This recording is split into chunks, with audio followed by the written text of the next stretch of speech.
All right, today we're diving into a really powerful cautionary story. It's called The Last Dawn. And really, it's a look into a future that could be a story of how a world once so vibrant could end up so quiet and empty. You know, the story starts with this line, and it's so important. The end of the world here isn't some big, flashy explosion. No aliens, no giant asteroid, nope. Humanity's end was just the result of a million tiny choices, a slow walk towards a cliff that somehow nobody noticed until they were already falling. So, picture this. It's the year 2240. The rivers? They're just cracked lines in the dirt. The massive skyscrapers are basically tombstones. And the only thing the wind carries is dust. The whole story really boils down to one terrifying question. How on earth did it get this bad? To figure that out, we have to rewind. We've got to go back, because the seeds for this empty future, they were planted way back in the 22nd century, during this crazy time of growth they called the Age of More. And yeah, that era, it laid the groundwork for everything that went wrong. Think about this number. By the 2100s, there were over 10 billion people on the planet. That's 10 billion people who needed to eat, who needed a place to live, who had dreams. And that created this just bottomless hunger for resources, pushing every single system on the planet to its absolute limit. And this is where you really see the trade-off. On one hand, you've got this incredible engine of human ambition, building, expanding, consuming everything in sight. But on the other side of the ledger, that's the bill. For every new city, a forest disappeared. For every new gadget, the oceans got sicker. And for every harvest, the soil itself got a little weaker. And all the while, everyone was clinging to this one central belief. Technology will fix it. It was almost like a religion. The mindset was, hey, for every single problem we create, doesn't matter if it's pollution or using up resources, we'll just invent our way out of it. And it was that blind faith that let everyone ignore the alarms blaring right in their faces. Well, after taking so much punishment for so long, the planet itself started to buckle. You know, those quiet groans of a world in pain? They were about to get a whole lot louder. And the warnings just started coming faster and faster. The seasons just stopped making sense. Deserts started marching across grasslands, just swallowing them whole. These megastorms became normal, wiping entire cities off the map. And all the while, the sea levels kept rising, literally eating away at the coasts. Humanity's solution? More tech. They built these giant AI farms and desalination plants, but it was like trying to patch a sinking ship with duct tape. Then, right around the year 2180, the dominoes really started to fall. And it began with the smallest creatures you can imagine. The pollinators, all the bees and butterflies, they just vanished. It was this silent, devastating event that sent shockwaves all the way up the food chain.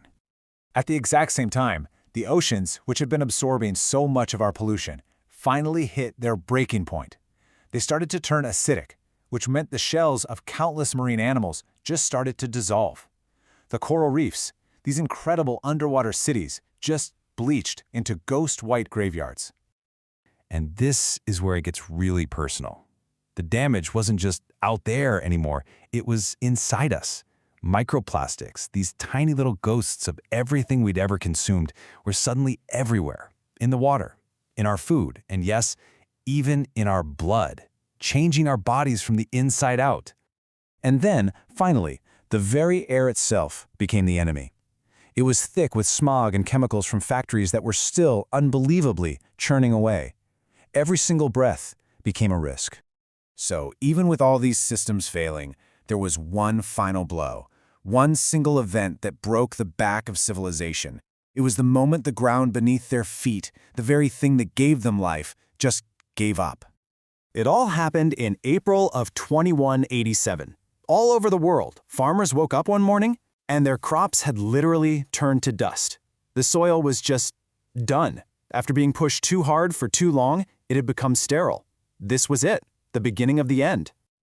And what happened next was just terrifyingly fast. By the end of that same year, there were massive food riots in all the megacities. A year later, full-scale wars had started, not over land or power, but over a little bit of clean water. And by the 2190s, the entire idea of nations and governments had basically crumbled into nothing. And in the middle of all that chaos, this brutal truth finally sank in. And this quote from the story just says it all, doesn't it? Humanity finally realized they weren't masters of the planet. They were parasites, just eating their host alive until there was nothing left for anyone. And so that brings us to the final chapter. As all the fighting and screaming died down, this deep, profound silence fell over the world. This was the time of the last dawn, when the human story on planet Earth just quietly faded to black. I mean, the final years were bleak. The population was in absolute freefall. Billions died. The cities, once so full of life and noise, were completely silent. The few survivors had to go underground, into these shelters, basically hiding from the toxic world their own great-grandparents had created. And maybe the most heartbreaking line in the whole story comes from a child who was born in one of those underground shelters. A kid who had never seen a real sky, never seen a green tree.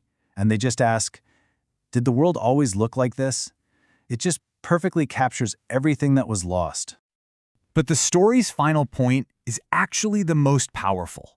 The planet, it didn't die. It survived. It waited.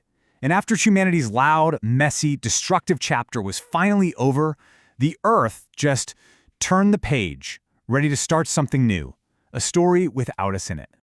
Which leaves us, the people listening to this right now, with one last big question. The story of the last dawn is over. It's written. But our chapter, we're writing it every single day. So the question is, what's ours going to say?